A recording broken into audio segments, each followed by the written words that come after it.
¿Qué tal? ¿Cómo andan? Bienvenidos, bienvenidas a otro video de Oeste Analógico. Mi nombre es Emiliano. Hoy les voy a contar cómo hacer fotos en recitales, conciertos, teatro y ese tipo de ámbito donde a veces no tenemos el control de la luz, no tenemos ni siquiera el control de nuestra propia ubicación respecto a lo que queremos fotografiar.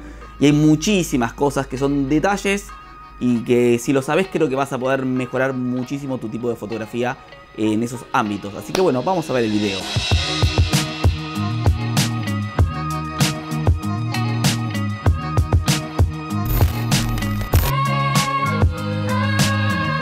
Hace unas semanas yo, como si ustedes van siguiendo el canal, van viendo que yo generalmente hago reviews de cámaras y me compré esta Nikon F4, me llegó, le puse un lente muy copado y tenía muchísimas ganas de salir a probarla. Y justo consigo que mis amigos de Sorca iban a tocar. Entonces dije, qué buena oportunidad para ir a hacer la review de esta cámara. Pero mientras fui a hacer eso, en realidad me di cuenta que hay un montón de variables a tener en cuenta. Hace mucho que yo no fotografiaba en ese tipo de ámbito, pero hace varios años me dediqué bastante a los festivales de teatro y muchísimo festival callejero, que a veces era un reflector que se ponía más o menos y no sé, la luz de la plaza. Entonces había que ser muy perspicaz en la mirada como para obtener una buena fotografía, porque la iluminación no ayudaba. Entonces uno tenía que ver dónde, en qué momento exacto iba a hacer la foto, o cómo utilizar para que la luz quede capaz que hacer un contraluz y lograr una foto interesante. Entonces me di cuenta que estaba bueno hacer eso, y conjuntamente con eso es una pregunta que me hicieron muchísimo cuando en el Instagram consulté hace un mes qué tipo de video le gustaría que haga, y me dijeron que estaría bueno hacer esto, y recibí muchas consultas respecto a cómo hacer fotografías en conciertos, en recitales, en ese tipo de ámbito. Así que voy a ir dándole distintos consejos, tips, recomendaciones. Obviamente que esto es mi experiencia, no es una verdad revelada ni muchísimo menos, pero creo que si estás empezando y tenés dudas, te va a poder orientar bastante. Vamos a probar esa cámara. Yo la voy a aprovechar para hacer la review como les contaba, y de paso voy a volver a hacer unas fotos y vamos a ver posteriormente. Les voy a dar algunos tips, algunos consejos de lo que yo creo que está bueno tener en cuenta al momento de ir a una situación como las que hablábamos antes, a hacer fotografías, sobre todo en analógico, porque en digital vos lo chequeás en la pantalla, pero en analógico no, y es muy posible errarle por varios factores, por todo lo que hablábamos antes. Así que bueno, le voy a dar marcha al auto y nos vamos. Adiós.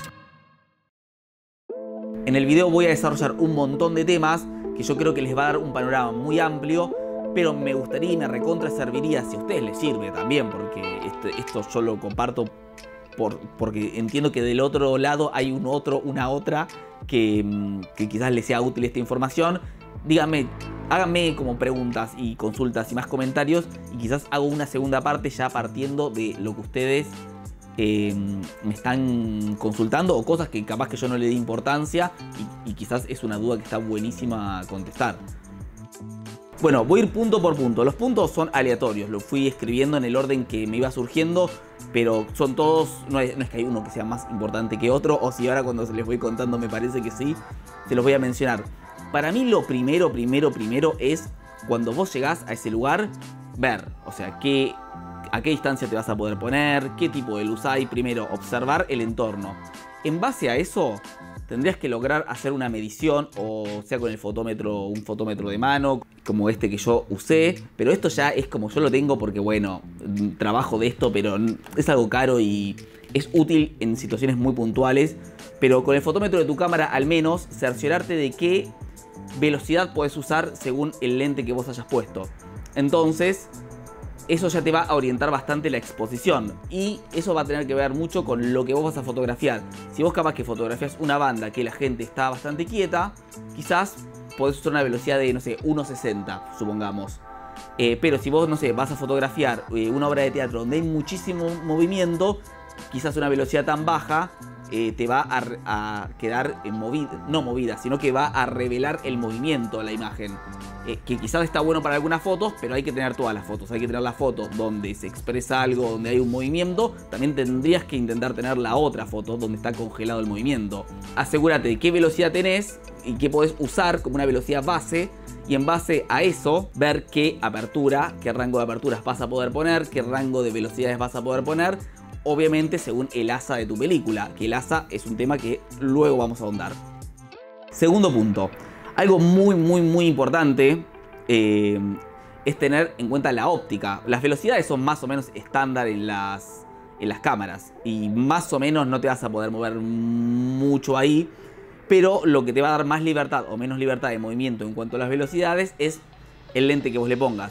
Yo, por ejemplo, cuando fui, hice con este 35mm f2. Yo tengo un lente más luminoso. Por ejemplo, te voy a mostrar otro que tengo acá, de Nikon también puntualmente, que es el 50 f1.4, ¿no? Yo, ¿por qué no se lo puse? Primero porque quería usar ese, pero más allá de eso, en esta cámara puntualmente es una cámara, la F4 me refiero, es una cámara con enfoque automático, tiene autofocus. Que está bueno, o sea, en analógico es re lindo el enfoque manual, pero en situaciones de poca luz o que tenés que hacer la foto muy rápido, el enfoque automático está buenísimo. Entonces, por un lado, eso, quizás está bueno tener una cámara de enfoque automático, como mi opinión. ¿Podés hacer fotos sin enfoque automático? Obvio que sí, pero vas a tener que estar muy preciso, muy precisa y muy atento, muy atenta. Y después, también si vos usas un lente así, decís, bueno, pero con un 1.4, que es un lente súper luminoso, voy a tener un montón más de luz. Sí, es cierto, y vas a poder dar velocidades más rápidas, pero también ten en cuenta que vas a tener que ser ultra preciso con el enfoque, porque vos vas a tener muy poco rango en foco con una apertura tan grande y vas a estar fotografiando de noche. Y vas a tener que estar, si estás encima con foco manual, es particularmente difícil. Así que sí, hay que tender a una óptica luminosa, la tendrías que intentar tener si te gusta y es algo que vos te quisieras dedicar. Un 1.4 es un lente que tendrías que tener para trabajar de noche. Ten en cuenta también que cuanto más apertura des, vas a tener menos rango en foco. Entonces vas a tener que estar muy atento, salvo que tengas un autofoco y ahí ya es otro tema. O sea, ahí te lo va a resolver la cámara.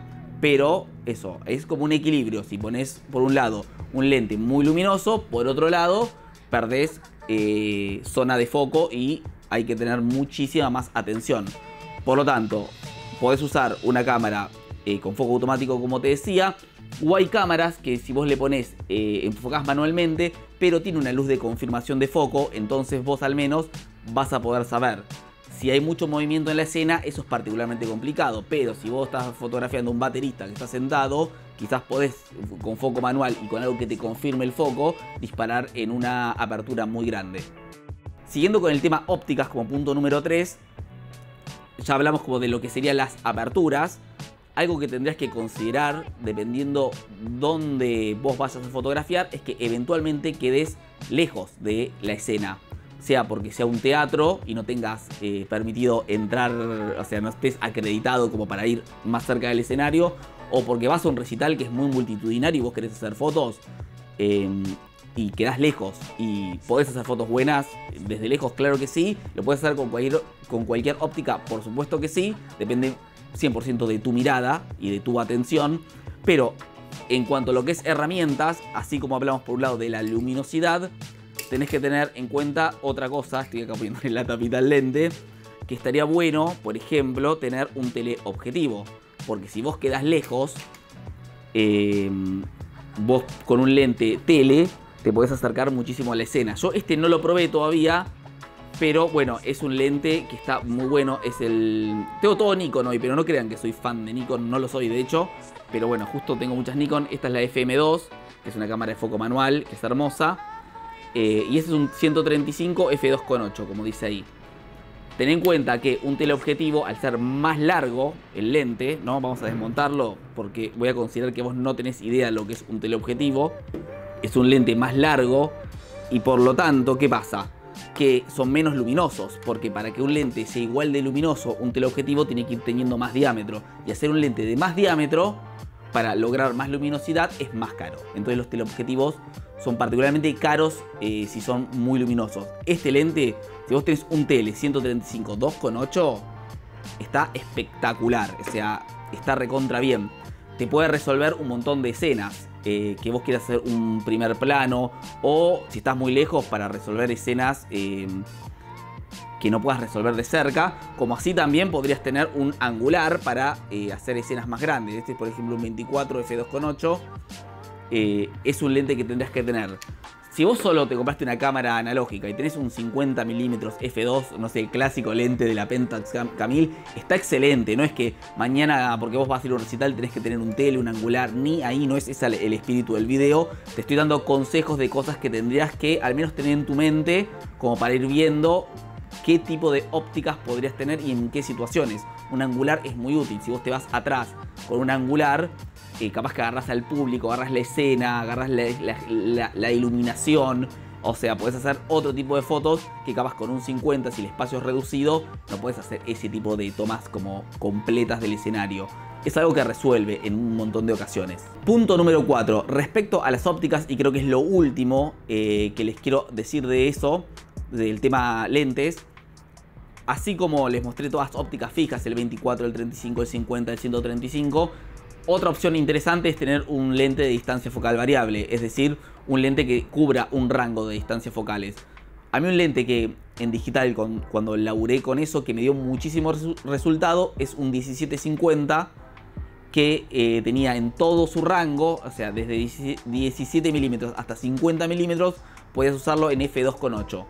Un lente así te resuelve un montón. Quizás le falta un poco más de teleobjetivo, pero bueno, es un lente que te resuelve un montón de situaciones y no tenés que andar pensando en tener 4 o 5 lentes como para tener una gama completa. Si vos tenés una cámara analógica y ya te vino con un lente fijo, poner un 50 f2 como hablábamos antes, y te conseguís un lente que te cubra un rango entre un angular ya no tan angular y un tele no tan tele, como el clásico 35-80 por ejemplo que venía, pero que sea un poquito más luminoso, está re bien. Y capaz que con uno que no es tan luminoso como el 35-80, que usualmente era f4, 5, 6, no es tan luminoso, pero es un lente que te va a poder resolver y es un lente que yo tendría porque sería bastante económico de tener y eventualmente te puede resolver un montón de situaciones. Respecto al asa, al rollo, yo personalmente, opinión 100%, ponele el rollo que quieras, pero para mí una muy buena opción es este tipo de rollos. Yo uso muchísimo este Lee4Pan 400. ¿Por qué? Este es blanco y negro. Después vos, depende de la escena, capaz que no tiene sentido usar blanco y negro, pero bueno, eso no lo sé. O sea, eso es en cada momento vas a elegir vos si vas a usar color o blanco y negro. Pero los rollos blanco y negro son bastante más económicos, se pueden conseguir rebobinados, o sea que alguien compra la torta de 30 metros y consigue los chasis y lo rebobina. Y generalmente te lo venden más barato, eso está bueno. Un rollo de 400 ASA como es este, lo podés forzar perfectamente a 800 en tu cámara. Por lo tanto vas a poder trabajar, entre comillas. Si interesa lo que es el forzado, déjenmelo en los comentarios y hago un video. No lo voy a explicar ahora porque ya este video se va a ir re largo. Lo podés usar como si fuese de 800, entonces si ya no tenés un lente tan luminoso, ya lo podés recontra compensar. Y si tenés un lente luminoso, no estás obligado o obligada a trabajar en tu apertura máxima o en las aperturas máximas que, como hablábamos antes, quizás perdés profundidad de campo. Quizás no, si usás a medida que vas abriendo perdés profundidad de campo. Entonces es una muy buena opción y es un rollo que en una situación nocturna, con 800 asas, o inclusive si no lo querés forzar y lo usás a 400, te va a andar recontra re bien. Y quizás en vez de comprarte un rollo color re caro, te compras 2 o 3 blanco y negro y salís a probar, porque esto es, la fotografía es un oficio, hay que hacer fotos. Si nos quedamos viendo cuál es el rollo que no podemos acceder y el lente que no podemos tener, no vamos a hacer fotos y no vamos a mejorar. Eso son accesorios, lo importante es que vos entrenes tu mirada. Otro punto muy importante es el tema de los tipos de medición. O sea, las cámaras más antiguas no lo tienen, o sí tienen una forma de medir que las podés saber leyendo el manual. A medida que fueron evolucionando, hay cámaras, muchísimas cámaras, que tienen distintos tipos de medición. Algo que es muy útil en recitales, en conciertos, en teatro en general, es la medición puntual. Como pueden ser otros tipos de mediciones, pero para que se entienda el ejemplo. Supongamos que vos sobre el escenario tenés una actriz y que tiene una luz cenital, solo ella está iluminada y el resto de la escena está completamente negro. Si vos medís, la cámara muchas veces toma un promedio de la escena y ahí te vas a exponer mal, porque capaz que vos tenés el 90% negro y tenés la luz a ella iluminada y la cámara no va a entender. O sea, uno tiene que interpretar la escena. Si vos tuvieses una medición puntual, lo que podés hacer ahí es colocar tu cámara en medir puntualmente, medís sobre ella, sobre la actriz, en este caso es un ejemplo, obviamente. Es decir, no te tenés que acercar una medición puntual, tendrías que leer el manual de tu cámara, pero quizás es el 5% del visor en el centro. Entonces vos sabés que tenés un circulito ahí que apuntás a donde vos querés medir y te va a tomar la medición específicamente en ese lugar. Es como de alguna forma usar un fotómetro que vos te pudieses acercar y medir. Eso es lo ideal, pero seguramente que no te va a pasar en primera instancia, es algo que vos te contraten o sean amigos tuyos o lo que sea, y vos previamente puedas ir a ver, ilumina acá y tomar la medición en todas las partes del escenario. Eso es lo ideal, pero eso capaz que no te va a pasar inicialmente o no donde vayas. Entonces ahí sería un buen punto donde tener en cuenta qué tipo de medición dispone tu cámara para cada escena, porque eso te va a garantizar tener la exposición correcta. Si no, puede pasar cualquier cosa. Siguiendo con el tema iluminación, algo que vos tenés que estar atenta cuando estás haciendo fotos es los cambios de iluminación. Por ejemplo, vos podés tener los tachos de luces a una distancia, vos mediste todo espectacular con una luz blanca y de repente la luz cambia a rojo y tiene menos intensidad. Entonces, obviamente que vos lo tenés que estar chequeando con el fotómetro. Pero hay veces que depende de la cámara que uses, el fotómetro ya está medio, como no está entendiendo nada de la situación de luz. Entonces vos sos la que tiene que interpretar eso y esos cambios. Si baja la intensidad de luz, si sube la intensidad de luz, si de repente tenés una luz a contraluz que antes no tenías. Hay un montón de cosas que vas a tener que resolver en el momento. A medida que vos lo hagas, si hagas 1, 2, 3, 5 rollos, un recital, un concierto, una obra de teatro al aire libre, una obra de teatro en sala, te va a ir surgiendo naturalmente. Obviamente que al inicio te vas a equivocar, o sea, y está bien, o sea, uno aprende de esa forma, no existe el otro. Así que todo eso de analizar lo que está pasando en la iluminación, no quedarse como que es algo fijo, sino entender que va a haber cambios y que depende de la luz te tengas que mover, o tengas que corregir la exposición, o te convenga usar una velocidad o un diafragma o lo que sea. Eso es algo que vos tenés que mirar y observar y trasladarlo a tu cámara. Otro punto, siguiendo con el tema iluminación, es lo que les decía anteriormente. Si vos tenés posibilidad y te invitaron, te dijeron, che, vení, vos que haces fotos, ¿por qué no nos haces unas fotos a nosotros? Bueno, si vos vas de onda a hacer eso, también de onda pedirle a la gente que te permita, quizás, che, ponete acá, agarrás a cualquiera de la banda si nadie puede, o del elenco actoral, agarrás a un amigo, a una amiga, a alguien que se cope, y quizás la persona que hace luces le puede decir, che, ¿cómo vas a iluminar? A ver, y pones a esa persona y tomás las mediciones. Si no tenés un fotómetro, al menos las tomás con tu cámara, pero te acercás bien y decís, ah, bueno, acá con un diafragma 4 y una velocidad 60 estoy. Y eso está bueno, ya te va, cuando empiece vos vas a tener una idea más o menos de las luces que vas a tener, y es algo que te va a dar un resultado más profesional, te va a dar menos incertidumbre para laburar. Esa es la cuestión. Así que eso es algo que está bueno también tener en cuenta, y si lo puedes hacer, tipo, si vas a hacerlo y tenés la posibilidad, pedile a alguien a hacerlo. Vas a ver que van a mejorar tus fotos y te va a hacer sentir más seguro, más segura para hacerlas. Y aparte es lo que corresponde para hacer tu laburo, o más allá que te lo paguen o no, bien. O sea, está bueno pedirle a alguien y subirte y tomar las mediciones. Está buenísimo, hacelo. Tema flashes. Vos me estarás diciendo, Emiliano, estamos haciendo fotos de noche y no mencionás el flash. ¿Por qué no menciono el flash? Principalmente porque en un montón de situaciones, conciertos, recitales, teatro, etcétera, etcétera, la luz del flash no va. En muchos lugares te van a decir, te lo van a prohibir directamente, y está bien, vos no puedes estar disparando flashazos al escenario como loco, como loca. En algunas situaciones puede ser que sí, pero en muchos lugares no, y a veces, aunque no te tienen que expresar que no, tu tarea es pasar desapercibido, desapercibida, y hacer las mejores fotos que puedas. Si vos te pones ahí a cruzarte enfrente del público, enfrente del artista, disparando flashes, no está bueno. O sea, no, hay que respetar primero lo que está sucediendo arriba del escenario, segundo al público, y uno tiene que resolver con la situación que hay. ¿Tenés que tener un flash? Obvio que sí. ¿Por qué? Porque antes o después podés hacer retratos, podés dispararle un flashazo al público y mostrar eso. O sea, está buenísimo tenerlo. Eventualmente podés disparar un flash al escenario, obvio que sí, en un momento adecuado, pero no podés estar con el flash como olvidándote de, o sea, a lo que voy es que no puedes pensar que el flash va a ser tu iluminación, porque vas a matar a toda la iluminación artificial que quizás sea mejor, y porque no funciona así. No lo hagas. No, tenelo, pero tened mucho cuidado cuando lo vas a disparar y usalo para posterior o anteriormente al espectáculo hacer fotos que quizás ahí sí te dé muchísimo resultado. Bueno, creo que en términos generales el video está muy bien como para que ustedes puedan tener una idea de lo que... Si tienen que salir, si mañana se compraron su cámara analógica y mañana los invitaron a... Un amigo los invitó a hacer fotos en un recital que va a tocar, al menos tener una referencia, una idea básica. Si quedaron dudas, consultas, como les decía al inicio, déjenmelas porque podemos hacer una segunda parte, igual que lo del forzado. Si interesa el tema, podemos hacer un video. Instagram Oeste Analógico, gusten, comenten, compartan, etcétera, etcétera, etcétera. Nos vemos en el próximo video. Muchísimas gracias por ver hasta acá. Denle me gusta, que me ayuda un montón. Gracias. Adiós. Chau.